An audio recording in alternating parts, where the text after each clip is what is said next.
Hello, this is Dr. Grande. Today I will analyze the case of Bob Eidman. First, I'll look at the background of this case, move to the timeline of the crime, then offer my analysis. Robert Louis Eidman was born on July 18, 1958 in St. Louis, Missouri. He went by the name Bob. As an adult, he lived in nearby St. Charles. He married a woman named Diane. The couple did not have any children. Bob was in the automobile insurance business and opened his own insurance office on Capitol Drive in St. Charles. It was called Brook Auto Insurance Company. He specialized in offering insurance to high-risk drivers, like people who were involved in numerous at-fault collisions. Most of his clients were low income. Bob accepted cash to pay insurance premiums and kept the money in a locked drawer in his office. Some people advised him not to do this.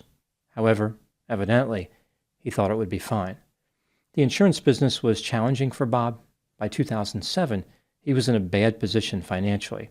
He told people that his business was failing and he may have to close it in a couple of months. Before moving to the timeline of the crime, let's hear a word from today's sponsor, Delete Me. Over the past few years, I have covered a number of stalking cases which involve a perpetrator easily finding personal information online. When people try to get this information removed, they find it's extremely time-consuming. Fortunately, there is a solution. Delete Me is a subscription service that can eliminate this type of personal information that is for sale online. They have the straightforward mission of removing customers' information from search results and upholding your right to manage and remove your personal information. The privacy experts at Delete Me work continually to remove information from hundreds of data brokers. This gets rid of your personal data like address, occupation, marital status, age, names of relatives, and so on.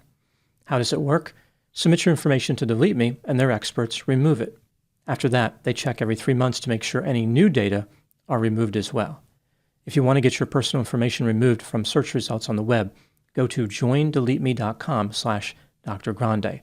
Delete Me is offering 20% off their privacy plans to all my viewers with code Dr. Grande. Again, that's joindeleteme.com/Dr. Grande, promo code Dr. Grande. Now moving to the timeline of the crime.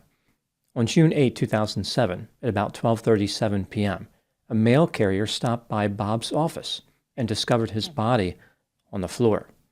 She exited the office and called 911. Here is what the police found during the course of their investigation. 48-year-old Bob Eidman was on his back between two desks in his insurance office. He had been shot 3 times with a Glock semi-automatic pistol chambered in 9mm Luger. The first shot grazed his chin. The second one went through his neck, and the third one was fired into his left eye. The second shot through his neck may have been fatal, but the one in his eye was definitely fatal. The last shot was fired by someone standing over his body. In addition to spent cases, 2 intact cartridges were found on the floor, indicating that whoever killed Bob may not have been experienced with operating semi-automatic firearms. The police believe that Bob had been shot and killed at about 11 a.m., over an hour and a half before his body was discovered. Bob's wallet was missing, but there was still cash in the locked drawer, $200. The police cut out the pocket in Bob's pants, which contained the wallet, and sent it to a lab for DNA testing. The idea here is that they might capture the DNA of whoever reached into his pocket and grabbed the wallet. Surveillance video from a neighboring business captured a white Ford Focus with 2 people inside, driving past at 10:50 a.m. and again at 10:54 a.m. The video was low quality. There was no way to identify who was in the vehicle. Initially, the police wondered if Bob's wife, Diane, could have been involved in his murder. They thought that her reaction to finding out about the homicide was unusual, like she wasn't as upset as they would have expected. Investigators discovered this wasn't the first time that death had hit close to home for Diane. In 1984, her father, Jerome, was murdered in his house. Jerome had been a police officer. He kept his service revolver in the house with him. One night, the police were called to his house. Jerome's wife, Lenora, said that an intruder had murdered Jerome with his own revolver. She further claimed that she was being stalked by a black man. The police couldn't find any evidence that a black man had been in the area stalking her. After being released on bail, Lenora lived with Bob and Diane. In 1985, Lenora was found not guilty of Jerome's murder. Despite this verdict, investigators believe that Lenora was guilty in reality, which led them to wonder if Diane was inspired by her mother. Like, did Diane kill Bob believing that she could replicate the success her mother had with eliminating her father? There was other evidence which pointed the police toward Diane. She told them that she believed there was one insurance policy on Bob for about $5,000. In reality, there were multiple policies on him for about $400,000.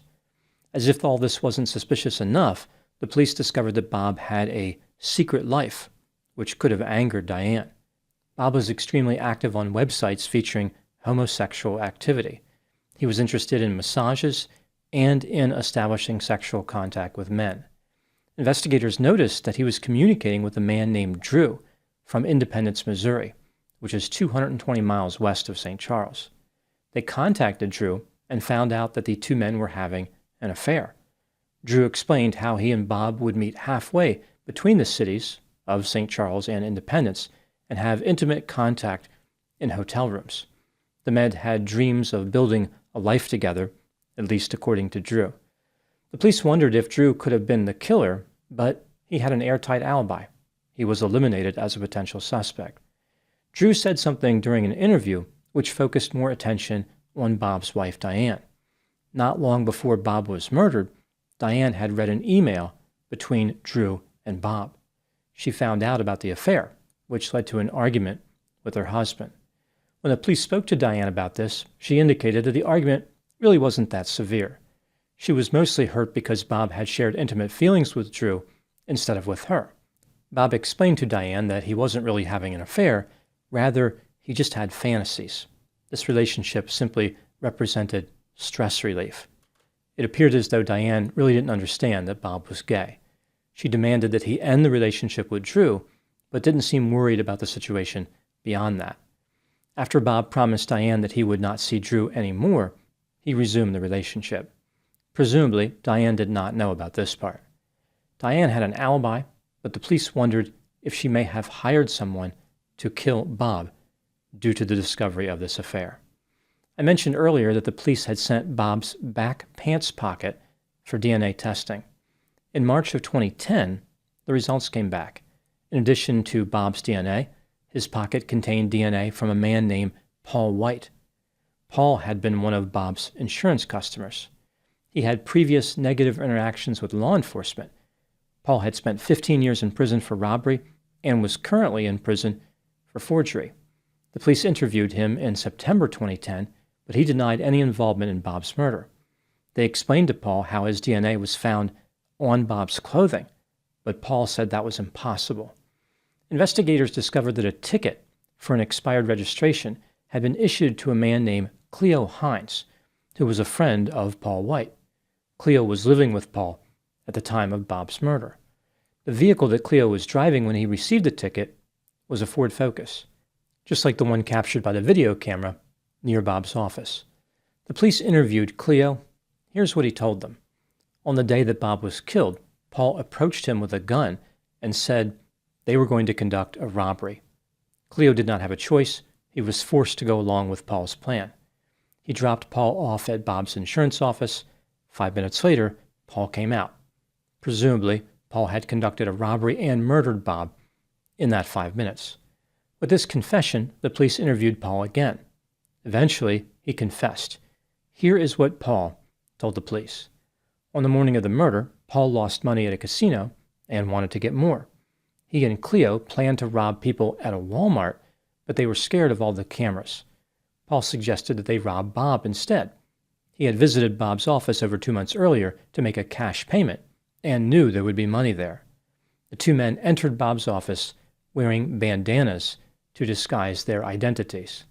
The plan was for Cleo to hold the firearm, which Paul owned, while Paul grabbed the cash out of the desk drawer.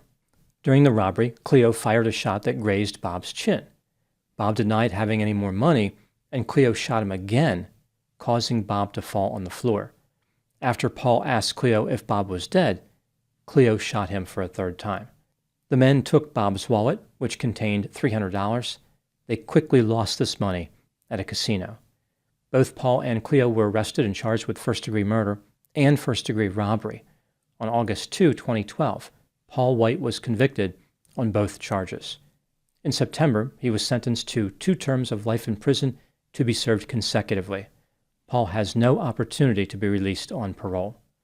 On August 24, 2012, Cleo Hines took an Alford plea for second-degree murder and first-degree robbery.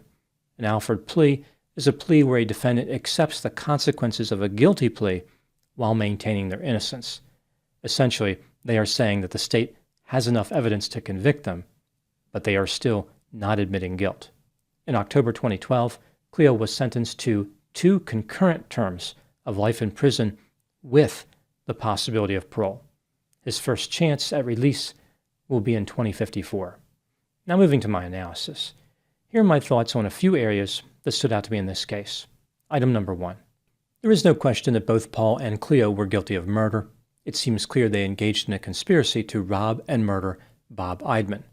They probably never disguised their faces with bandanas or anything else because they intended to kill Bob the entire time along.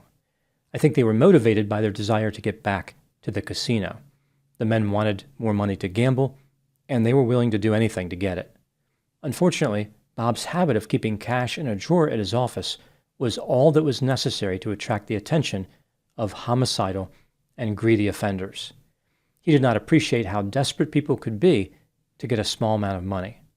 Item number 2, when looking at just the beginning and the end of Bob's story, the case is pretty straightforward. Bob was killed for a small amount of money. Unfortunately, robberies and murders like this happen all the time. The middle part of the case, however, is much more interesting. During the investigation, before the DNA results came back, the police examined Bob's activities. Nobody would have suspected that Bob was having an affair with a man and appeared to be addicted to gay clothing-challenged websites. Everybody thought they knew all there was to know about Bob. This part of his life was kept a secret. Unfortunately, this activity only served to put more suspicion on his wife Diane, because now she had an even stronger motive to harm him. When people are considering infidelity, it rarely occurs to them how, in the event of their own murder, it could be used as evidence for the police to pursue an innocent person. I guess people just never expect to be murdered. Or maybe if they do consider the possibility, they think to themselves, well, my problems will be over. Everybody else can fend for themselves. This brings me to item number 3. Diane had a staggering amount of bad luck in this case, which caused her to be looked at closely by the police. She gave the police incorrect information about Bob's life insurance, which may or may not have been an honest mistake. Years later, Diane's mother had been accused of murdering Diane's father.